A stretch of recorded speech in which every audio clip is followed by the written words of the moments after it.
Welcome to part 3.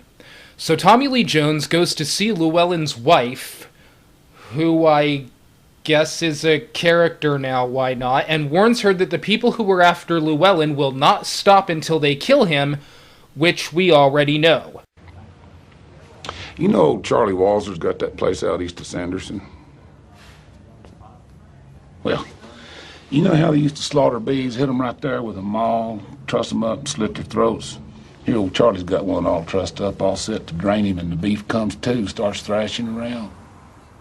600 pounds of very pissed off livestock. You'll excuse me. Well, Charlie grabs his gun there, shoots the damn thing in the head, but with all the swinging and the thrashing, it's a glance shot. Ricochets around, comes back and hits Charlie in the shoulder. You go see Charlie, he still can't pick up his right hand for his hat. The point being that even in the contest between man and steer, the issue is not certain. Man and steer, huh? Is this a joke? Okay, calm down.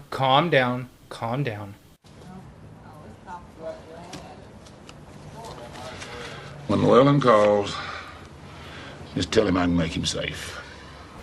Okay, well, that was really all you needed to say. You didn't really need to blather on about the contest between man and steer, but at least your long, boring, pointless, nothing to do with this movie blathering is over now. Of course, they slaughter steers a lot different these days. Oh my God! Use an air gun. Shoots out a little rod about that far into the brain, sucks right back in, animal never knows what hit him. Okay, we already know that Anton killed this guy, who has nothing to do with this movie, mind you, with his fancy little air tank. So, is this conversation gonna clue you into that now? Are you going to put the pieces together on the fact that there was no exit wound and no bullet? Is that what this conversation is about?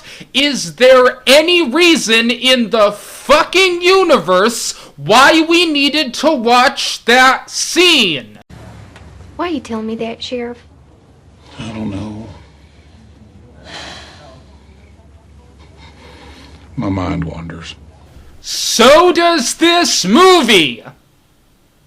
So meanwhile, Woody Harrelson kind of wanders around the border for 5 hours until he locates the bag of money Llewellyn threw over the bridge. He goes back to his hotel later that night when Anton suddenly walks up on him and takes him to his room. Harrelson tries to negotiate for his life by offering Anton the money. Oh, okay, so this must be the moment in the film where Harrelson finally emerges as a character and actually adds something to a potential story. Oh, no, he just gets shot in a chair.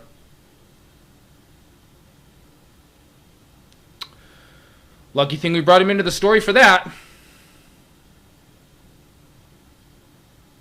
So, anyway, now that he's dead and pointless, Llewellyn calls the room looking for him, but gets Anton instead. Anton tells Llewellyn that he knows where he is, and that he also knows where his wife is, that no matter what happens, Llewellyn is going to die. So he offers him this deal. Llewellyn gives him the money, and Anton will spare his wife's life. Llewellyn will die no matter what, but his wife will not be harmed. I won't tell you can save yourself, because you can't. Yeah, I'm gonna bring you something, all right? I decided to make you a special project of mine. You ain't gonna have to come look for me at all. You know, this is almost going to be off topic, but for me, the best part of the Predator movie is the part where Schwarzenegger's character stops running and decides to stand his ground. So you know what? This might actually turn into something. For the first time in this movie, this actually has the potential to turn into something interesting. So Llewellyn goes back over the border and buys some new clothes. Then he makes a call to his wife. Well, look, I want you to meet me at the Desert Sands Motel in El Paso. Because I'm gonna give you the money, I'm gonna put you on a plane. Llewellyn, I ain't gonna leave you in the lurch. No, look, this works better with... Look, with you gone and I don't have the money, you can't touch me, but I can sure touch him. And after I find him, I'll come and join you. You know, I gotta say again, this is actually kinda cool. The movie is finally making me interested in this. I'm really curious to see what's going to happen when Llewellyn stands his ground. So meanwhile, Anton goes to Stephen Root's office and shoots him in the neck? What? Who cares? Stephen Root wasn't in the movie! We do not need to watch this! I know that statement goes without saying when it comes to the whole movie at this point, but I mean seriously, why don't they just show us Anton killing one of the extras in the room? So after shooting a characterless, empty vessel that wasn't in the movie, Anton then thinks about killing one of the extras in the room. Is this a joke? Okay, calm down, calm down, calm down. So anyway, after wasting more time with that pointlessness, Llewellyn's wife calls up Tommy Lee Jones and finally decides to tell him Llewellyn's whereabouts. Llewellyn then gets to another hotel where he presumably can now plot his hunt for Anton. Oh, okay, so this must be the moment in the film where Llewellyn finally emerges as a character and stands up to Anton. The hunter is going to become the hunted, and we're going to see how Anton deals with being the target of a hunt. Llewellyn will plant his heels in and stand his ground, and he will actually add something to a potential Oh, no, he just gets killed by Mexicans. Lucky thing we brought him into the story for that. So then the film completely forgets all about the main character, and Tommy Lee Jones goes to some guy's house who starts blathering on about some Indian who died on his porch. Now, that would be exactly like what would happen if in The Lord of the Rings, the whole issue of the film came down to whether or not Frodo was going to get that ring to Mordor. But in the last third of the movie, Frodo just dies and everyone just goes and does something else for the rest of the time. And don't tell me that Tommy Lee Jones was the main character. Bullshit! He didn't do anything. All he did was sit on ass and talk about the struggle between man and steer. You made this movie about whether or not some guy was gonna get away with a bag of money. If you are going to kill him pointlessly for reasons that have nothing to do with this film, the film can just end here. But no, it goes on and on and on. Okay! What's wrong? Mother! I'm sick and tired of you, mother! So anyway, now that Llewellyn is dead and pointless, Tommy Lee Jones gets the idea to go back later that night and search the crime scene, thinking that Anton may return as he did in the past. So once he gets in there, he kind of wanders around the hotel room, and Anton's there but doesn't kill him.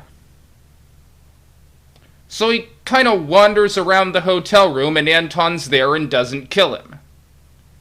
To anyone that's sick of me doing this, you're actually not. You're sick of the movie doing this. All I'm doing is describing what's happening in the movie.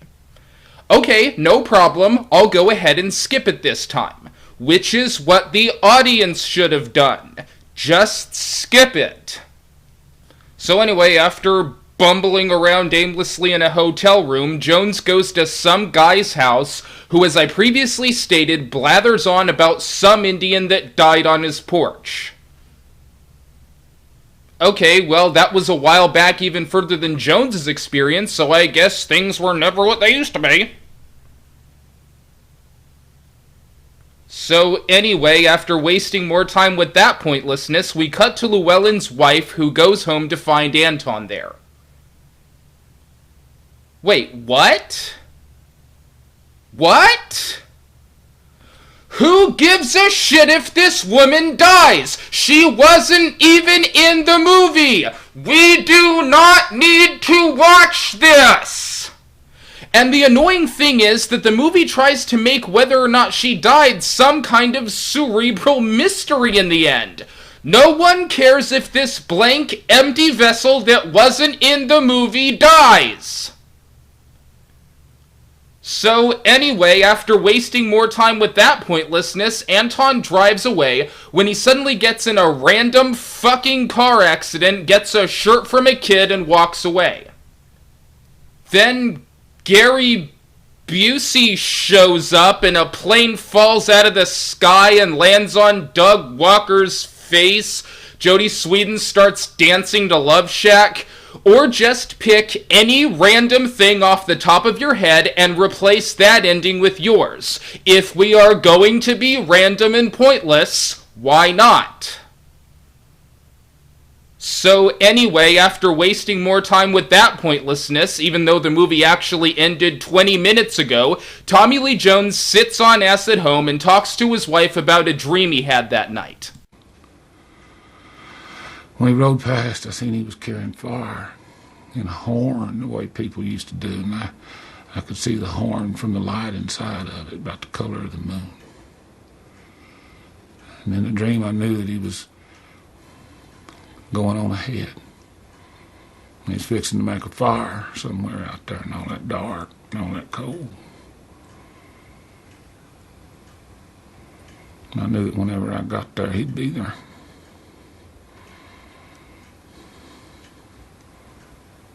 And then I woke up.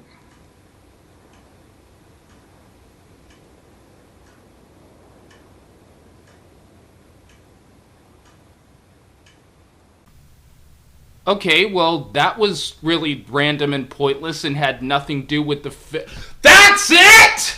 That's it! Fuck you for wasting my time with this! Fuck you for taking my money for this! Fuck you for making what you had to have known was an obviously bad film and releasing it anyway! The end! And don't think you're getting off scot-free, Cormac McCarthy. I'm not fucking finished with you either.